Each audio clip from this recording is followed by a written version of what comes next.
우리 옆에 있는 분들에게 이렇게 인사하면서 나가겠습니다. 하나님만이 나의 당신의 소망이십니다. 한번 믿음으로 고백하겠습니다. 하나님만이 우리의 소망 되심을 믿습니다. 이 시간 하나님의 말씀으로 그 소망의 길로 우리를 인도하시는 줄 믿습니다. 오늘 수고하고 무거운 짐진 자들아 다 내게로 오라. 내가 너희를 쉬게 하리라. 이 예수님의 초청은 언제나 들어도 또 반복해서 들어도 참 좋은 말씀입니다. 그런데 오늘 이 초청이 있는 마태복음 11장 본문을 보면 예수님과 함께 있었던 사람들의 반응은 이 초청 가운데 들어갈 준비가 되어 있지 않은 듯한 반응들이었습니다. 심지어 함께 있었던, 저 멀리서 예수님의 소식을 계속해서 듣고 있었던 세례 요한까지 예수님을 오해하고 있었습니다. 그러니까 지금 이 감격스러운 초청은 사람들이 예수님께서 하시는 일들을 받아들이지 못하거나 적대적인 반응을 보였을 그때에 하셨던 초청입니다. 먼저 2절을 우리가 읽진 않았지만 11장 2절 말씀을 보시면 세례 요한이 나옵니다. 세례 요한이 지금 어디 있냐면 감옥에 있습니다. 비록 자신은 감옥에 있지만 예수님이 그토록 기다렸던 메시아다라는 생각을 가지고 있었습니다. 그래서 자신들의 제자를 통해서 예수님께서 하시는 일, 그것이 무엇인지를 계속해서 듣고 있었습니다. 그런데 문제는 제자들에게 예수님께서 하셨던 그 모든 일들을 들을 때마다 자신이 기대했던 것과는 다른 일들을 하고 있는 것을 계속 듣게 되었습니다. 세례 요한이 생각했을 때 예수님께서 정말 그리스도이시다라면 하나님 앞에 지금 바르게 살고 있지 않는 사람들을 곧장 심판하시는 일을 하셔야만 했습니다.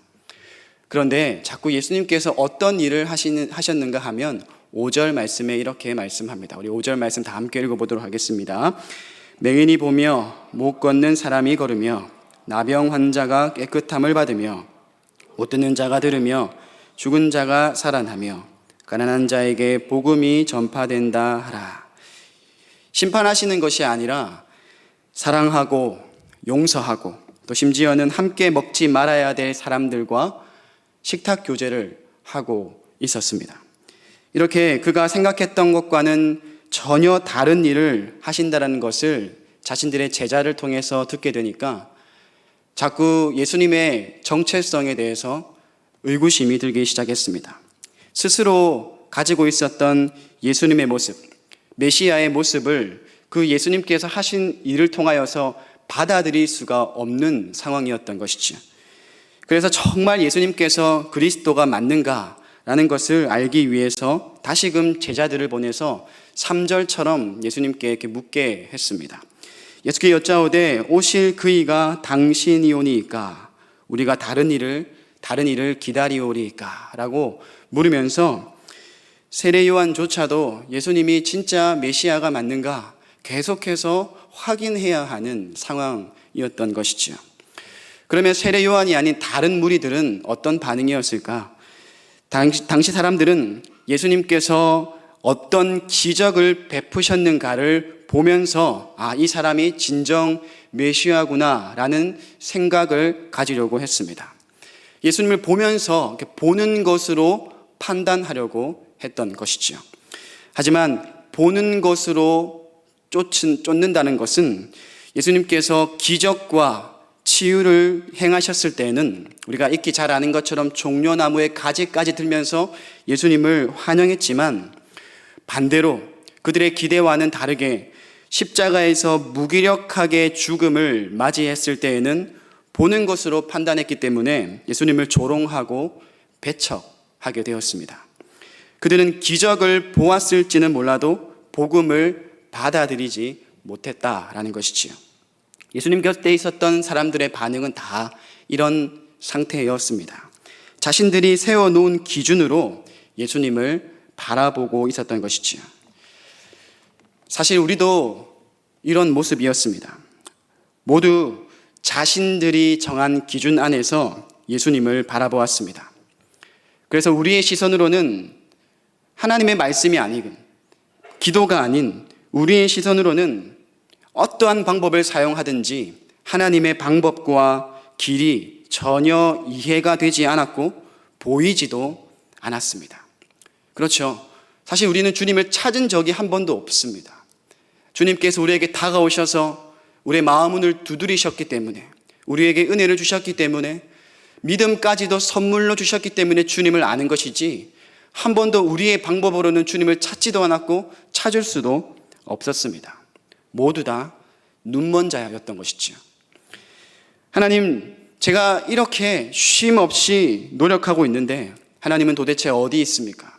하나님을 알지 못할 그때에도 하나님이라는 이름을 넣지는 않았지만, 하나님은 도대체 어디 계신지, 무엇을 하시는지 잘 알지 못하겠습니다 라는 물음으로 다른 사물에게, 다른 신에게, 자기 자신에게 묻는 것이 우리의 상태였습니다.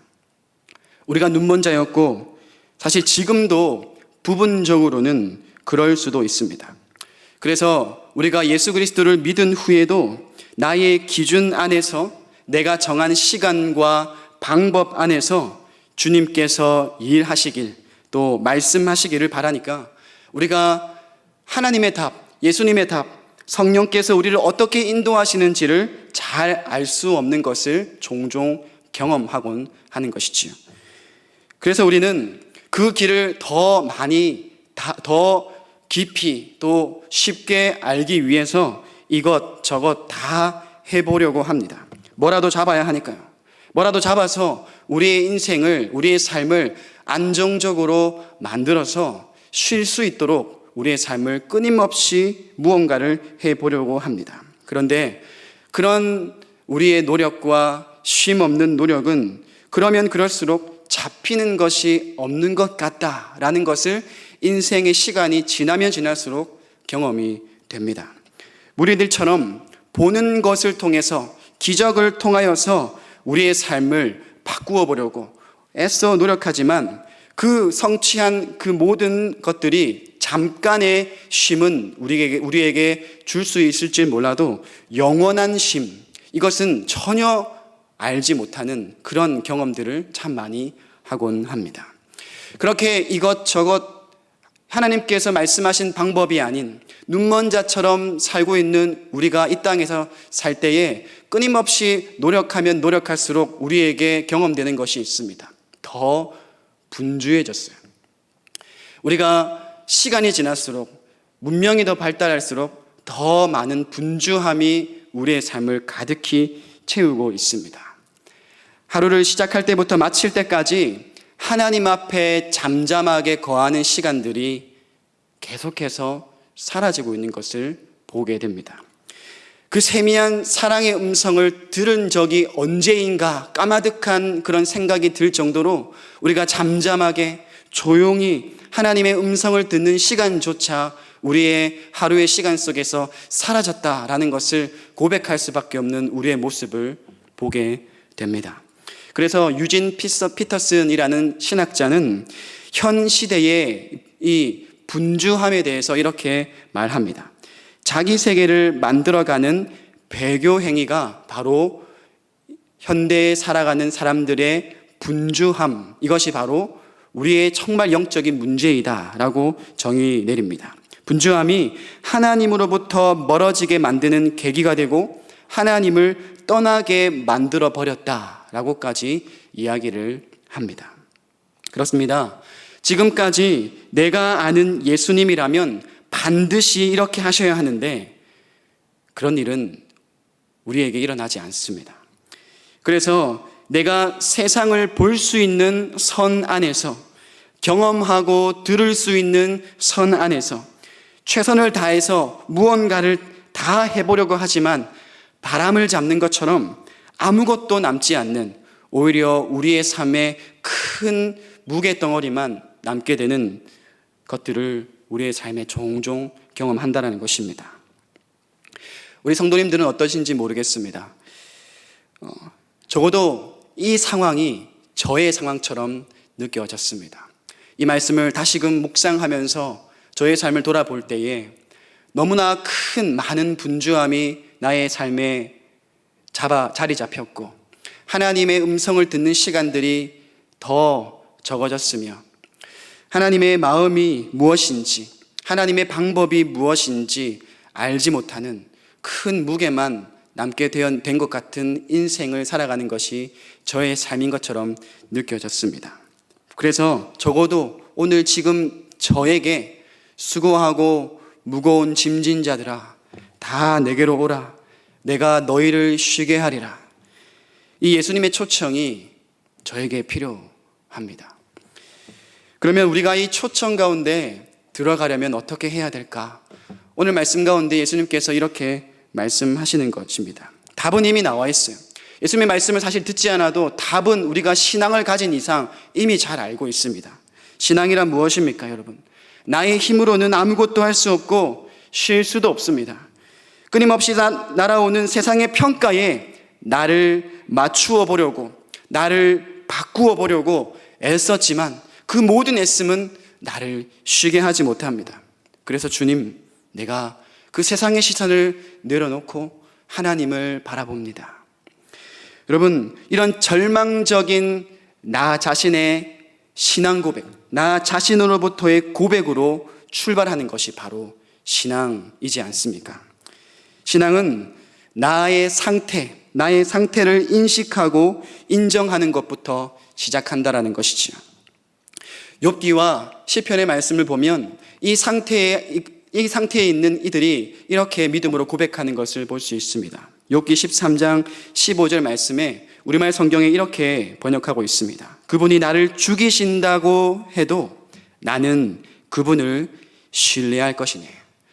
그러나 그분 앞에서 내 사정을 밝힐 것이네 라고 이야기를 했다라는 겁니다. 그리고 시편 62편 우리가 오늘 함께 찬양했던 이 시편의 고백 가운데도 이렇게 말씀합니다. 내 영혼아 잠잠히 하나님만 기다려라. 내 희망은 오직 하나님에게만 있다.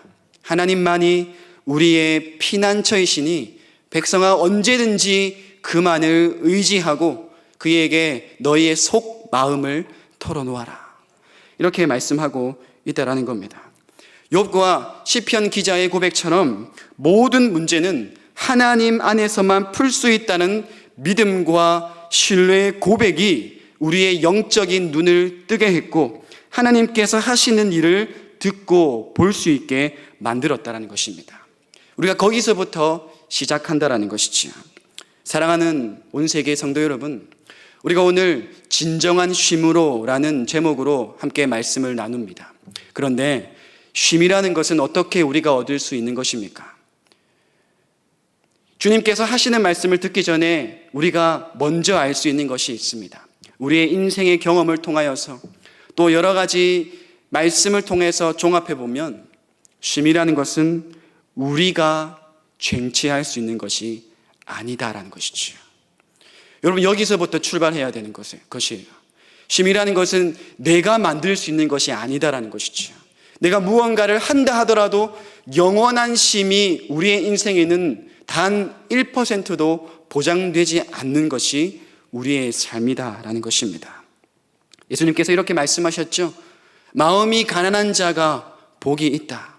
이렇게 말씀하셨고 다윗의 자손 예수여 나를 불쌍히 여기소서.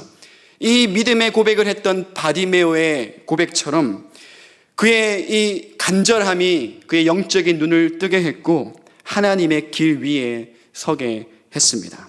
다시 말해서 나의 관점으로는 쉼을 얻을 수 없다. 주님을 의지하는 삶에만 나에게 참된 쉼이 보장되어 있다 라는 그 은혜의 믿음의 결단으로부터 우리가 쉼, 영원한 쉼에 들어갈 수 있게 된다는 것입니다.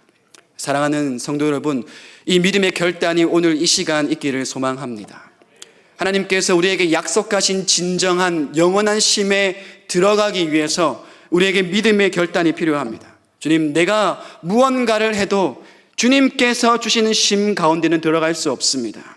내가 얻으려고 하는 쉼은 잠깐 쉬는 것뿐입니다.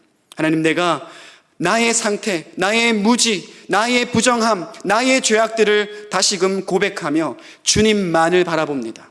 주님만을 의지합니다. 주님에게만 소망이 있고 주님에게만 나의 희망이 있음을 고백합니다. 여러분, 여기서부터 출발해서 들어가는 것입니다. 예수님은 그런 고백을 하고 있는, 주님을 바라보고 있는 자들에게 이렇게 초청하십니다. 다 내게로 오라. Come to me 하는 것이죠. 나에게 와라. 메시지 성경에는 28절부터 30절 말씀을 이렇게 의역하고 있습니다. 너희는 피곤해 지쳤느냐?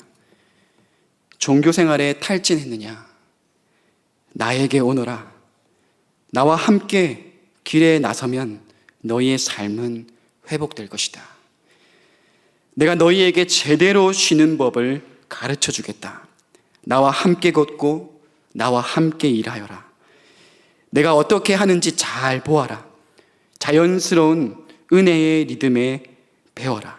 나는 너희에게 무겁거나 맞지 않은 짐을 지우지 않는다. 나와 함께 있으면 자유롭고 가볍게 사는 법을 배울 것이다.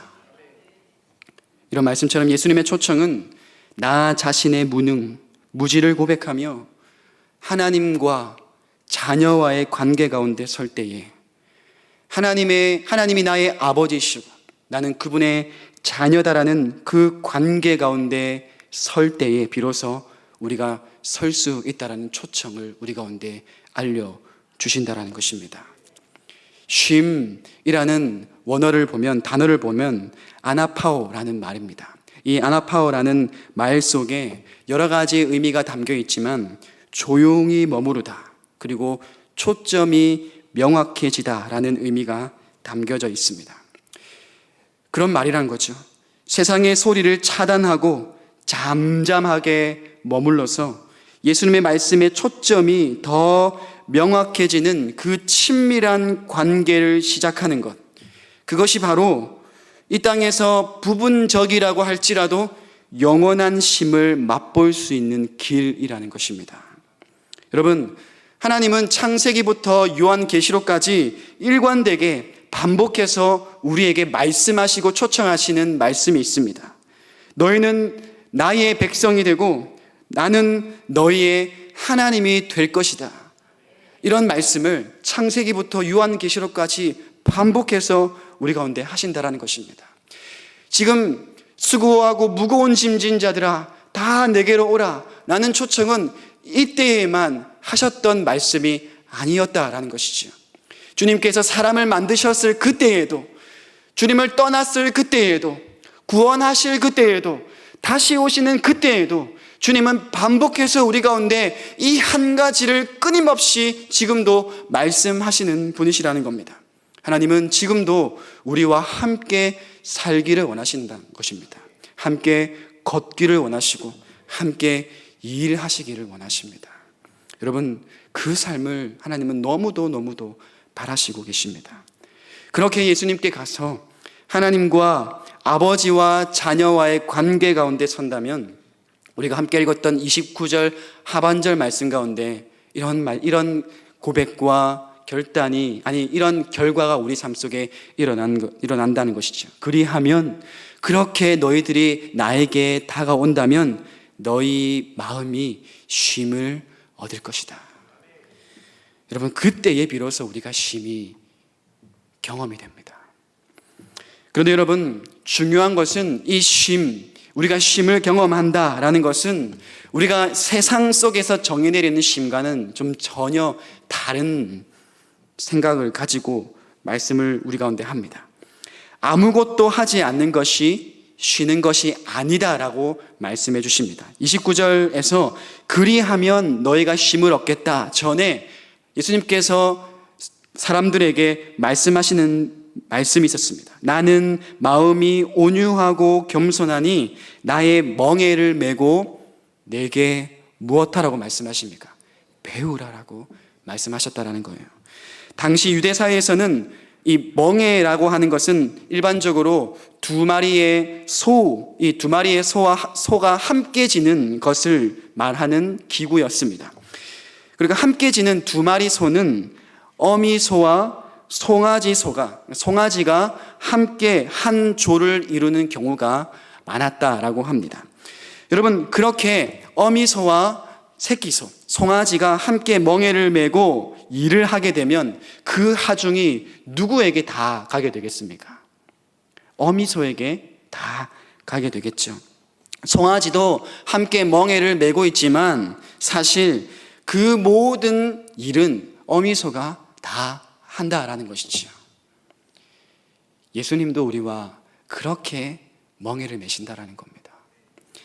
다시 말해서 예수님께서 우리에게 주시는 쉼을 누린다는 것은 우리가 아무것도 하지 않는다라는 것이 아니라 예수님과 함께 멍에를 메고 동행하는 삶을 산다라는 것이 쉼을 누린다라는 말이란 것입니다. 멍에를 내려놓고 아무것도 하지 않는 것이 아니라 나의 멍에는 여전히 있습니다. 나의 멍에는 여전히 있지만 그 멍에를 보시면서 예수님께서 이렇게 말씀하시는 것이죠. 이제는 너의 멍에가 내 것이 아니라 나의 것이다. 내가 너의 멍에를 메고 함께 걸어가겠다 라고 말씀하신다는 것입니다. 지금까지는 내가 홀로 그 멍에를 메고 감당하면서 살아가고 있었던 너무나 큰 짐이었지만 주님께서 초청하신 그 길로, 믿음의 길로 걸어간다면 예수님께서 함께 나의 멍에를 다 담당하시면서 함께 걸어가시는 삶, 함께 동행하는 삶을 살아가게 하시는 것이 바로 주님께서 우리에게 주시기 원하시는 쉼이라는 것이죠. 사랑하는 누구야? 지금 나에게로 와서 너의 주도권, 네가 너의 생각과 너의 경험과 너의 중심으로 가고 있었던 그 모든 것들을 다 나에게 주어서 나와 함께 걷기를 원한다 라고 초청하는 것이 다 내게로 와서 쉬어라 라고 초청하는 예수님의 초청이라는 것입니다. 사랑하는 성도 여러분, 이 말씀을 들을 때 여러분들 잘 동의하실 것입니다. 이 친밀한 관계 가운데 우리가 설 때에 사실 우리의 인생의 환경은 전혀 변하지 않습니다. 우리가 이 말씀을 듣고 다시 일상으로 돌아간다 할지라도 우리의 어려움, 그런 환경들이 여전히 남아 있을 수 있습니다. 그리고 이전에 느꼈던 그 무거운 짐들 그대로 있을 수가 있습니다. 하지만 주님께서 우리에게 말씀하시는 그 음성을 듣고 믿음으로 반응하면서 주님이 나와 함께 걷기를 소망합니다. 내가 주님과 함께 이 멍에를 메고 걸어가기를 소망합니다라는 믿음의 결단을 하게 된다면 이전에 경험했던 그 모든 무거운 짐들이 이제는 쉽고 감당할 수 있는 무게처럼, 이전에는 경험할 수 없었던 기쁨과 감사의 경험으로, 고백으로 그 짐들을 다시금 메고 걸어가는 것, 그것을 우리 사랑하는 성도님들도 경험하셨을 겁니다. 그러므로 여러분, 우리가 해야 할 일이 무엇입니까? 오늘 이 시간 우리가 해야 할 일이 무엇입니까? 그 짐을 바라보는 것이 아니라 하나님을 다시금 알아가는 것이지요. 하나님을 가까이 하는 일이라는 것입니다. 여러분, 우리에게 남아있는 사명은 그 한 가지입니다. 하나님이 어떻게 하셨는지, 하나님이 누구이신지, 주님께서 우리에게 말씀하신 그 뜻이 무엇인지 깊이 우리의 인생 속에서 알아가는 것이 우리에게 남아있는 사명인 줄 믿습니다. 그 사명의 순간이 있을 때에야 우리가 사역할 때에 온전하게 사역할 수 있고 주님께서 맺어주시는 열매를 맛보는 일들이 일어나게 된다라는 것입니다.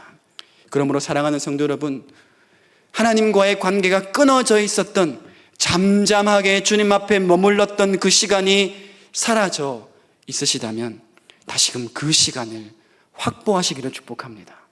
그 시간이 우리의 삶 속에 생명이라는 것입니다. 새벽이든지 오후든지 밤 늦게든지 상관없습니다. 잠잠하게 하나님의 음성을 들을 수 있는 그 시간이 우리의 인생 가운데 있을 때에라야 하나님께서 우리 가운데 지금 주시고 싶은 영원한 쉼을 우리 삶 속에 누릴 수 있게 된다는 것입니다.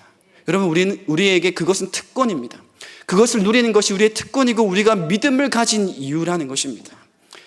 우리의 인생 속에서 하나님을 알아가는 것, 하나님과 함께 말씀을 듣고 이야기하며 주님의 뜻을 알아가는 것이 그 시간이 있을 때에야 우리가 하나님의 마음을 알게 되고 우리에게 무겁게 느껴졌던 그 짐들이 차츰차츰 가볍게 느껴지는, 주님께서 내 옆에 계셔서 그 모든 짐의 무게를 다 가져가시는 것을 경험하게 된다라는 것이지요. 그리고 이렇게 하나님과 함께 멍에를 메고 갈 때 어미소가 짊어졌던 그 모든 무게가 느껴지는 것처럼 그 송아지는 어미소가 하는 일이 무엇인지를 배우게 됩니다. 나와 이웃의 삶에 이제는 이전의 방법으로 강요하거나 억압하는 것으로 관계하는 것이 아니라 주님께서 하셨던 그 온유함으로 나를 대하게 되고 이웃을 대하게 되는 그런 변화가 있게 되고, 나의 뜻을 내세우기보다 하나님의 뜻이 무엇인지를 알기 원하는 겸손함으로 하나님 앞에 서게 되고 세상을 살아가게 된다는 것입니다. 어미소와 함께 멍에를 메고 걸어갈 때에 주님께서 우리 가운데 말씀하시는 것이 무엇인지 배우게 되는데, 지식적으로만 배우는 것이 아니라 우리의 몸으로 체득하게 되는 일들이 일어나게 된다는 것이지요. 주님과의 걸어가는 그 잠잠하게 거하는 시간, 하나님과 함께 동행하는 그 시간이 있을 때야말아 반드시 우리의 삶 속에 변화가 있게 된다는 것입니다. 사랑하는 성도 여러분, 우리에게는 세상이 줄 수 있는 잠깐의 쉼뿐만이 아니라 영원한 쉼, 주님께서 우리에게 초청하시는 영원한 쉼이 우리 가운데 이미 약속이 주어져 있습니다. 지금 예수님께서 우리 가운데 말씀하시는 그 초청, 수고하고 무거운 짐진 자들아 다 내게로 오라, 내가 너희를 쉬게 하리라 라는 이 초청, 우리가 할 수 있는 것은 우리의 삶의 주도권을 주님 아버지 앞에 다시금 내어드려서 예수님과 함께 멍에를 메고 걸어가는 삶, 주님께서 주시는 그 사명, 그것을 다시금 깨닫고 그분과 함께 걸어가는 삶을 살아가게 될 때, 다시 말해서 주님과 친밀한 삶을 다시금 우리 인생 속에서 끊임없이 반복하며 걸어가게 될 때에 세상이 줄 수 없는 그 놀라운 평화와 평안이 우리의 삶 가운데 주어지게 되고, 완벽하진 않지만 주님께서 주시는 환경이 우리를 변화시킬 수 없는 그 놀라운 감사와 기쁨의 고백으로 매일매일의 삶을 살게 하실 줄 믿습니다. 오늘 주님께서 우리 가운데 초청하시는 이 귀한 초청 가운데 우리의 삶의 주도권을 다시금 내어드려서 하나님, 주님 말씀 앞에 내가 서겠습니다, 잠잠하게 주님 음성 앞에 서겠습니다 라는 고백으로 주님께서 주시는 쉼을 누리시는 저와 여러분 되시기를 축복합니다. 함께 시간 찬양하며 나아가시겠습니다.